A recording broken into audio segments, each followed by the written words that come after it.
Como les digo, principalmente lo que se llama el síndrome de asa ciega, y esas dos partes van a tener. Una parte que va a estar dentro del lumen, o sea, dentro del interior del asa, y el otro en la pared. Todo líquido que se mantiene en estasis en el organismo se va provocado por una obstrucción, va a convertirse en una estasis y por lo tanto va a provocar crecimiento bacteriano, y ese crecimiento bacteriano va a provocar al final que haya una distensión por el acúmulo de las bacterias, y esto también, el crecimiento bacteriano va a provocar supuración, o sea, la formación de pus. Por otro lado, vamos a tener a nivel de la pared edema por congestión de la circulación linfática en un inicio, que esta va a hacer presión sobre los vasos venosos, y estos vasos venosos, porque son más débiles, entonces van a provocar mayor edema, y esto va a provocar que al aumentar ese edema, a los pequeños vasos que están ahí arteriales empieza a causar obstrucción. Con el aumento de la presión que se da dentro del lumen, esto va a provocar que haya isquemia y necrosis de la pared. E inicialmente se va a presentar necrosis de la mucosa antes que de la pared, y que eso nos va a llevar a, cuando ya tenemos la necrosis de la pared, vamos a tener lo que se llama gangrena. Y por último, la presión dada por la estasis dentro el apéndice va a provocar de que este material empiece, se rompa y empiece a salir en una perforación. Entonces, al final del camino, todas las asas intestinales, todo órgano intraabdominal que se termina perforando, va a tener tres caminos. Uno es formar una peritonitis. La segunda, que el cuerpo pueda tomar acción y tratar de contener el proceso, y por lo tanto, al contenerlo va a formar un absceso. Y la otra es que pueda tener una comunicación con los órganos que están a la par y provocar una fístula. Entonces, ese es el camino que todos van a tener. Entonces, vamos a tratar de hablar de la siguiente, por favor, doctor. Vamos a tratar de hablar de un fenómeno que vamos a tener en esto, y esto va a ser lo que nosotros llamamos la clasificación por clínico-patológicas. Cuando se da la obstrucción del apéndice, esta es una imagen de un fenómeno que se nos ha presentado muy frecuentemente, y es por el estrongiloides. Y el ancilostoma costarricense se llama, Con 8. que va a provocar un proceso inflamatorio e infeccioso a nivel de los vasos, y va a provocar edema a nivel de la entrada de la válvula seco-apendicular, que es lo que estamos viendo en esa foto donde dice obstrucción, y ahí está el estrongiloide en esa zona, que va a provocar proceso inflamatorio y que va a provocar en ese momento isquemia de la zona y que produce un proceso inflamatorio. Entonces, eso es lo que nos va a llevar a edema de la pared, a estasis dentro del apéndice, y que nos va a provocar lo que vamos a llamar una apéndice aguda, o como algunos libros de texto que lo van a encontrar, que les va a parecer catarral en esos casos. Si esta empieza a coleccionar pus dentro, pero que las paredes del apéndice se ven parcialmente normales, entonces vamos a tener lo que se llama un apéndice fibrinoso. Las características clínicas de estos dos elementos es que el paciente va a tener un dolor que va a ser localizado, con un proceso febril leve y un buen estado general del paciente. Pero que cuando le tomemos exámenes, si ya estamos en una etapa de fibrinosa, generalmente podemos encontrar una elevación leve de los leucocitos con leve neutrofilia. Pero el paciente va a estar todavía en un buen estado general. Pero si ya tenemos necrosis, quiere decir que el cuerpo ya ha habido una necrosis en un primer momento de la mucosa intestinal, y por lo tanto esta va a provocar de que haya una salida de neutrófilos que vayan a tratar de combatir a las bacterias que quieren invadir los tejidos sanos. Y por lo tanto vamos a ver una elevación marcada de neutrófilos para tratar de llegar a ese momento. Y si ya se perfora, normalmente al perder la presión dentro del apéndice, el dolor va a desaparecer. Pero va a empezar un proceso secundario de un proceso infeccioso en la cavidad y por lo tanto va a provocarnos cualquiera de los tres elementos. Y entonces aquí venimos a una situación que ustedes van a oír comentar muy frecuentemente, como va a ser la presentación de un plastrón y el absceso apendicular. El plastrón apendicular no es más que un proceso inflamatorio que se define como la conglutinación de las asas intestinales para tratar de contener un proceso inflamatorio que se da en el apéndice. Cosa distinta es lo que sucede con un absceso. El absceso es simplemente que el cuerpo ha tratado de buscar la forma de contener ese proceso infeccioso que se está dando en la cavidad abdominal para tratar de evitar de que se distribuya en todo el organismo. La siguiente. Entonces, el cuadro clínico que lo vamos a ver más habitualmente es un paciente que va a presentar con dolor abdominal súbito, que va a estar un dolor que puede ser localizado en el área central, como se ve en esa zona marcada, generalmente en el epigastrio o mesogastrio, que podemos tenerlo y que el paciente en las pocas horas va a haber una migración de ese dolor a donde va a localizarse, que va a ser en la fosa ilíaca derecha. Podemos presentar el dolor, las náuseas y los vómitos, es lo que ustedes van a conocer como la tríada de Charcot, la tríada de Murphy, que es la forma en que se va a presentar la apendicitis. ¿En serio? Bien. ¿Aló? Y entonces es la forma en que se va a presentar la apendicitis. Y como se llama, de esa manera vamos a tener este cuadro que se va a presentar. Y entonces vamos a tener que estos pacientes van a presentar este cuadro doloroso que va a ser inicialmente. Inicialmente la fiebre no se va a presentar, porque esto significa que ha habido un proceso, aunque ha habido una evolución, y esta evolución significa que ha permitido que el apéndice se vaya lesionando a una mayor intensidad y por lo tanto es un proceso febril que vamos a tener dependiendo el grado que tengamos.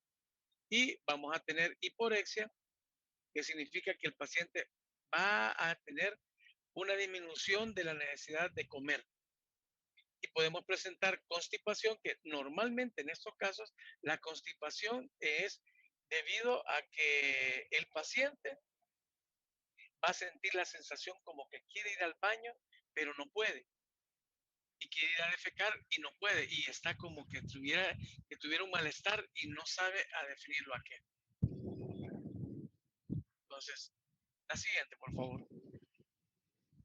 Vamos a encontrar, además también de esto, podemos encontrar que en el examen físico, el estado general de nuestro paciente en forma inicial va a ser bueno en un paciente que tiene una apendicitis aguda. Pero si este ya tiene una apendicitis complicada, o sea, que ya ha evolucionado más de 24 horas, este puede tener, además de presentar eso, va a tener también temperatura. O sea, vamos a tener ya no una febrícula 37.5 o arriba de esta, sino que ya tenemos un proceso febril.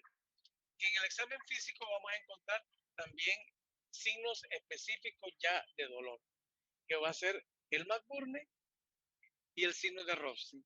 El signo de Robson no es nada más que el desplazamiento del gas de forma retrógrada hasta la válvula ileocecal, la válvula secoapendicular, perdón, donde va a hacer presión y esta presión que le va a provocar es la que le va a hacer el aumento de la presión en la zona y que le va a causar dolor. Y entonces nos va a permitir evaluar de esa manera el dolor que se produce en el sitio. Y además nos va a representar que es un proceso de una peritonitis localizada. Se menciona que uno de los elementos importantes para esto también nos va a ayudar es hacer un tacto rectal. La única forma de que no se pueda hacer tacto rectal es que el examinador no tenga dentes, no tenga dedos o que el paciente no tenga algo. Y entonces vamos a tener la tríade de Dulafour, que va a ser esa parálisis de intestino localizada, donde vamos a oír que van a haber gorgotismo en la zona, va a haber sensibilidad con resistencia muscular voluntaria en ese sitio, en el sitio, generalmente en el cuadrante inferior derecho, y con el dolor inicial que fue en la zona central del abdomen. Entonces, a eso le llamamos la tríade de Dulafour. Esta, al igual que los otros signos de McBurney, Robson, el signo de SOA, el signo del obturador, el signo de Filemovich, el signo de Aron, y como acerca de 200 cuantos más signos, solamente nos van a estar indicando en algunos momentos la posición donde podemos encontrar la válvula secoapendicular o donde podemos encontrar la posición de la zona donde va a estar la punta del apéndice. La siguiente, por favor. Uno de los elementos que vamos a ver, la siguiente. Uno de los elementos que vamos a encontrar en esos pacientes es que vamos a utilizar lo que se llama el score de Alvarado. El score de Alvarado no es más que la forma de poder predecir de que un paciente que nos llega a nosotros a nuestra emergencia es probablemente un apéndice y por lo tanto estamos diciendo que ese paciente tiene un dolor abdominal que es eminentemente quirúrgico y por lo tanto surge. Y entonces eso es lo que nos dice para eso vamos a utilizar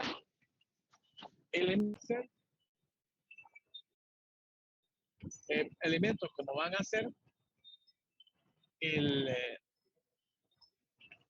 el dolor, los síntomas que van a ser el dolor que inicialmente va a ser migratorio, que comenzó por la zona central y que ahora está localizado en la fosa ilíaca derecha, que el paciente puede presentar anorexia o hiporexia y que el paciente también puede tener náuseas y vómitos. A todos estos elementos, los sintomatología nos dan solamente un punto, pero ya el dolor localizado en la fosa ilíaca derecha, o sea, el McBurney nos da 2 puntos y además si tenemos el dolor de cuadrante inferior izquierdo referido a la derecha, entonces vamos a decir que ese paciente puede tener un signo, otro signo más. El proceso febril en estos pacientes nos está indicando que definitivamente ese dolor es de un proceso inflamatorio, infeccioso en esa zona. Y los exámenes de laboratorio, lo que nos va a importar en ese momento va a ser la leucocitosis, que presenten una desviación hacia la izquierda. Una desviación a la izquierda significa que vamos a tener mayor cantidad de neutrofilia. Entre más neutrófilos tenga, más indicativo. Si este está arriba de 90, nos va a decir que es un absceso. Entonces, esto nos van a dar un puntaje aproximadamente de 10 puntos. Aquel paciente que tenga menos de 6 puntos, más seguro es que no sea apendicitis lo que tenga. Y le podemos dar tratamiento médico. Pero aquel paciente que tenga arriba de 6 puntos, ese mejor tómelo como un cuadro probable y que sea evaluado por un cirujano para poder decir que el paciente tenga una mejor evolución de su proceso.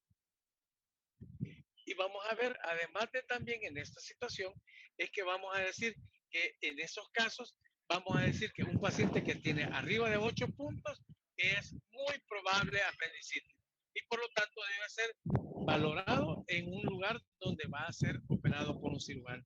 Esto es de donde lo saqué yo de la revista de cirugía española, donde van a encontrar ustedes que es el estudio donde se pudo validar este Escordia Alvarado.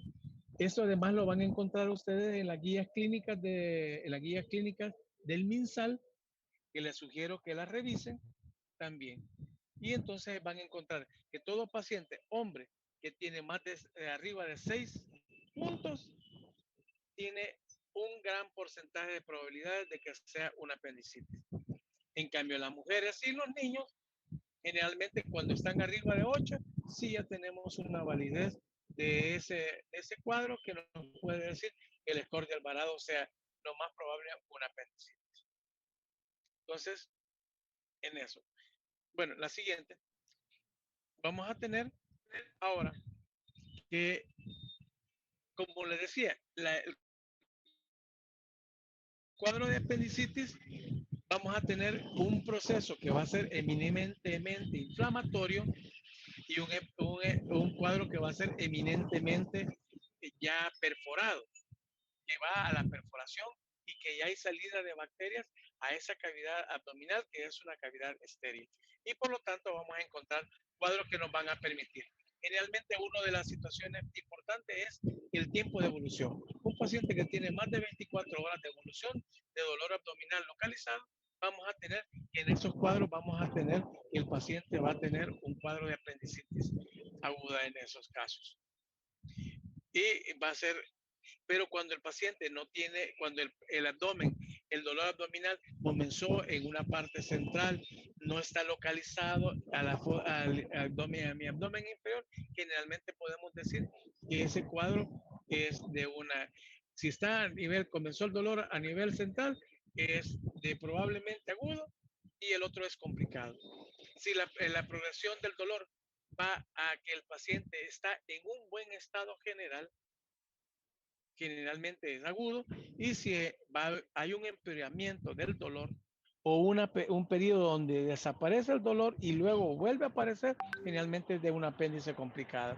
El tipo de dolor generalmente es de un tipo de dolor agudo que va increciendo, o sea, va aumentando lentamente hasta hacerse un dolor constante que es de un apéndice complicada. O el paciente va a tener una coloración normal y en cambio cuando tenga un dolor le va a causar signos vegetativos que le van a hacer que presente palidez. Generalmente en la apéndice aguda vamos a tener signos localizados que nos van a permitir evaluar mejor ese cuadro de dolor abdominal, y en cambio en el paciente con una apendicitis complicada, el abdomen es de un dolor difuso que va a estar localizado en todo el hemiabdomen inferior. Y vamos a tener el rebote va a estar localizado a la zona donde nos estamos refiriendo, generalmente a un McBurney o al Robson, que vamos a ver en ese caso, o que podemos hacer el signo de Infante Díaz también, que va a ser un dolor de tipo referido y que nos van a presentar. Generalmente no hay rebote, en cambio en el paciente que ya tiene una apéndice complicada, sí hay rebote. Y rebote es la sensación de ese abdomen como que estamos tocando una tapa. El pulso normalmente no va a haber va a haber una febrícula, o sea, abajo de 37 a 37.5, y en cambio en el paciente con un abdomen ya quirúrgico, un abdomen complicado, vamos a tener que va a ser arriba de 38.5. En el pulso va a haber leve taquicardia o no hay taquicardia, y en el paciente con una complicada sí va a haber taquicardia porque se va a relacionar con la fiebre que presenta. Y nosotros, en nuestro hospital, nosotros tomamos a todo paciente arriba de 16,000 como un apéndice complicado. La siguiente. Entonces, para el diagnóstico diferencial, para el diagnóstico es eminentemente clínico y que podemos utilizar, además de la laparoscopía, podemos ocupar la ultrasonografía, pero la ultrasonografía se considera que es un examen en el cual es operador dependiente, y significa que como al ser un cuadro que es un abdomen que es operador dependiente, significa depende de la habilidad y destreza que tenga y el reconocimiento de las estructuras alrededor para poder hacer una buena interpretación de lo que tengo. Y lo que se presenta actualmente, que ustedes van a ver mucho en su libro de texto, va a ser la presentación de la radiología y principalmente de la tomografía. Y esto es debido a que en nuestros medios el advenimiento de la demanda médica y de el pago de las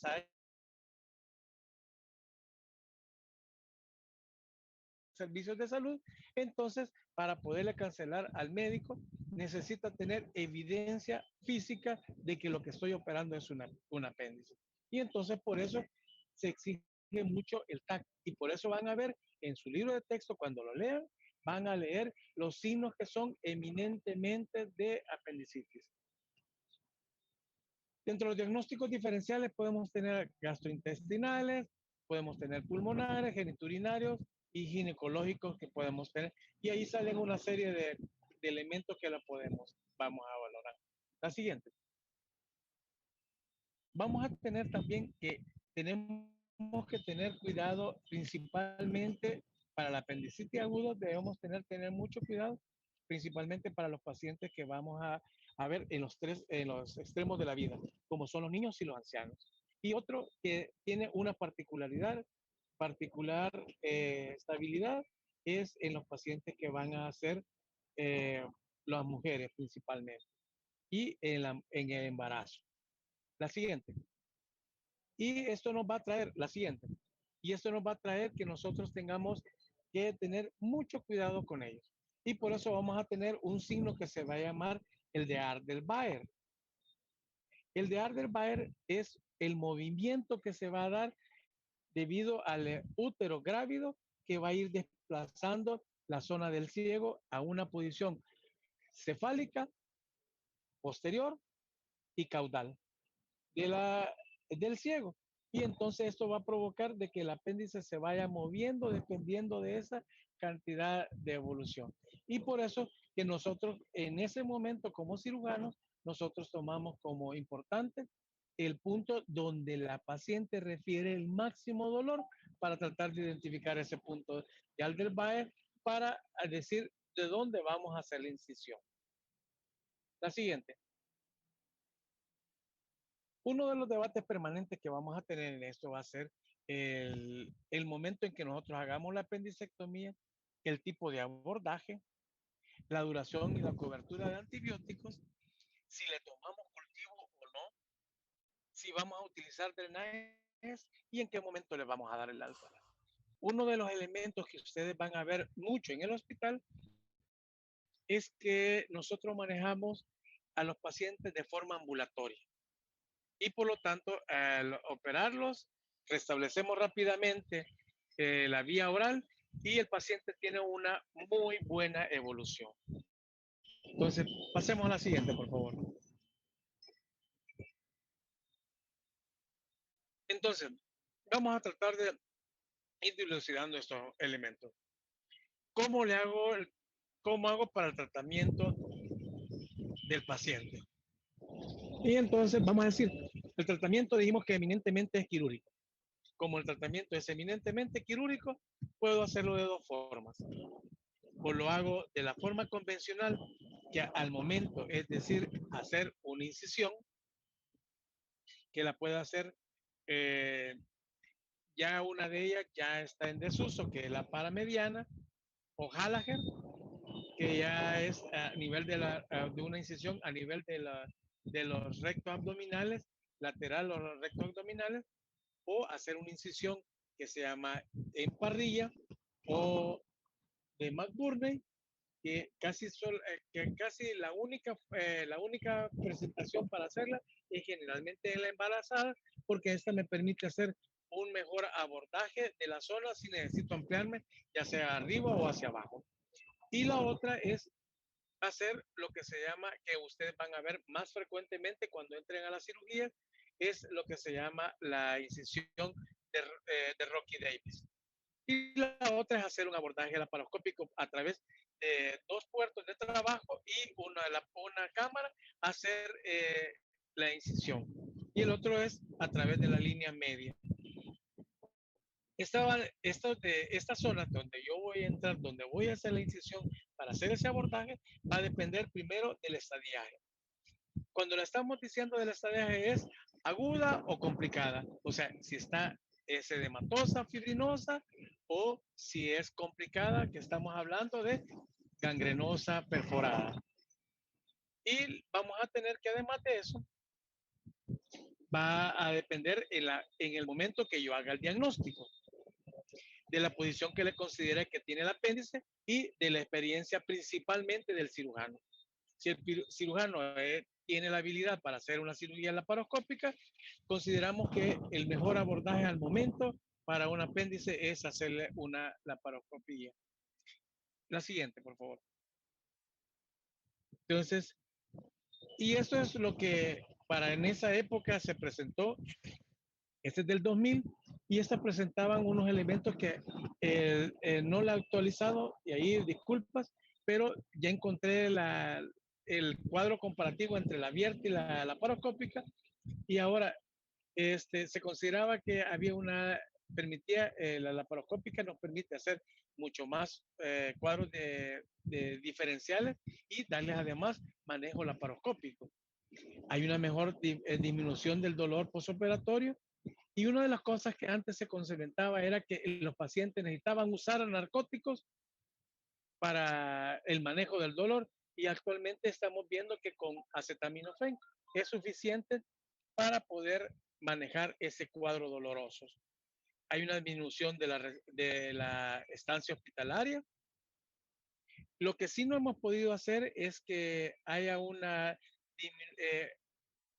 es más caro el abordaje laparoscópico que el abordaje abierto. Porque un abierto necesitamos, podemos darlo por raquidia, en cambio una laparoscópica necesita siempre anestesia general. Y eso es uno de los elementos que sí. El tiempo operatorio entre una abierta y una laparoscópica depende de la curva de aprendizaje de cada uno.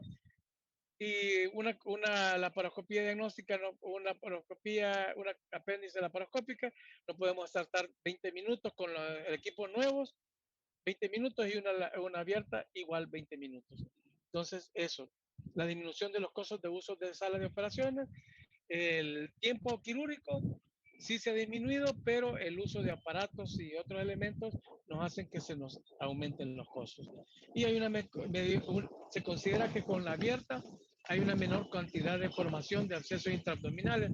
Sin embargo, en los últimos estudios hemos visto que los pacientes que se les ha manejado por la paroscopía tienen menos cantidad de abscesos que lo que se veía antes.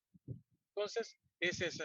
Y la otra es que vamos a tener que la apendicitis aguda se puede utilizar en esos pacientes un fenómeno profiláctico que significa utilizar antibióticos preoperatorios. Y luego de ver la operación, ya no utilizamos, porque lo que estamos tratando de prevenir la infección de la herida operatoria. Y para eso utilizamos una cefalosporina de segunda generación, generalmente cefocitina o cefazolina, que es lo que más frecuentemente utilizamos. Si ya tenemos una apendicitis aguda, consideramos que podemos utilizar, que ya estamos en aquel borde entre fibrinosa y gangrenosa, entonces ya tenemos que utilizar antibióticos. Y eso va a depender de lo que el hospital o el centro de trabajo que ustedes tengan van a tener. La siguiente. La siguiente, por favor. Bueno, dentro de la clasificación internacional de las enfermedades, vamos a encontrar que la apendicitis está en el rango K39 al K35, al K38, y que son estas formas de presentación. Y si ustedes se fijan, la apendicitis aguda con peritonitis generalizada, apendicitis aguda con abscesos y apendicitis sin especificar. Y otros tipos de apéndices que si ustedes se dan cuenta, ninguna habla de lo que nosotros estuvimos hablando de la fisiopatología del apéndice. Sin embargo, está diciéndonos algo. La apendicitis aguda, cuando nosotros denominamos apendicitis aguda, esa va a tener una evolución sin complicaciones. pero una apendicitis aguda con peritonitis generalizada significa que estamos ante una peritonitis y por lo tanto el paciente podrá tener complicaciones a la larga o con la formación de un absceso. Entonces, para eso nos servía esto. Y esto, fíjense que ahí por hace un par de años, ahí por el año 2000, empezamos a querer escribir un protocolo para el manejo del apéndice en el Hospital Sacramento y fue presentar. Esto nunca fue escrito, utilizamos literatura y que en este momento, la siguiente, por favor. La siguiente. La siguiente.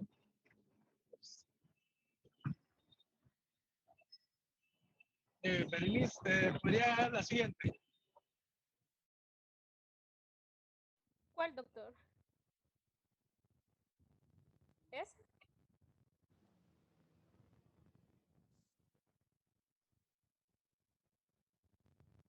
Ok, bueno.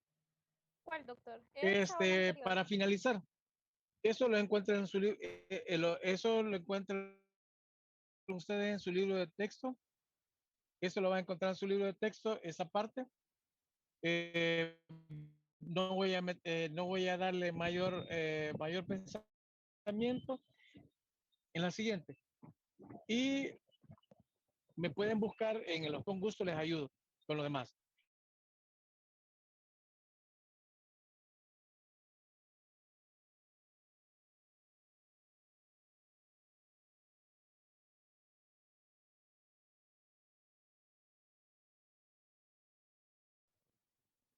Solo eso sería, doctor.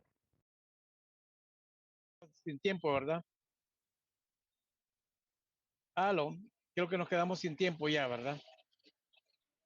Quedan 2 minutos y 27 segundos. Vale. Vean las diapositivas, esas dos últimas están definitivamente están así para que le vean. Estas son lo que nosotros llamamos, no es la complicación de la enfermedad, la complicación de la enfermedad es la evolución natural de la enfermedad. Esos son los efectos adversos de un procedimiento quirúrgico, que podemos tener infecciones, abscesos, hemorragias, epístolas, hilio, infecciones de vías urinarias, infecciones respiratorias, ventilaciones, evisceraciones. Entonces, esto pueden ser ahí. Entonces, bueno, ha sido un gusto. Espero haber cumplido con todas las expectativas de la clase. Sé que ha sido una maratón y muchas gracias.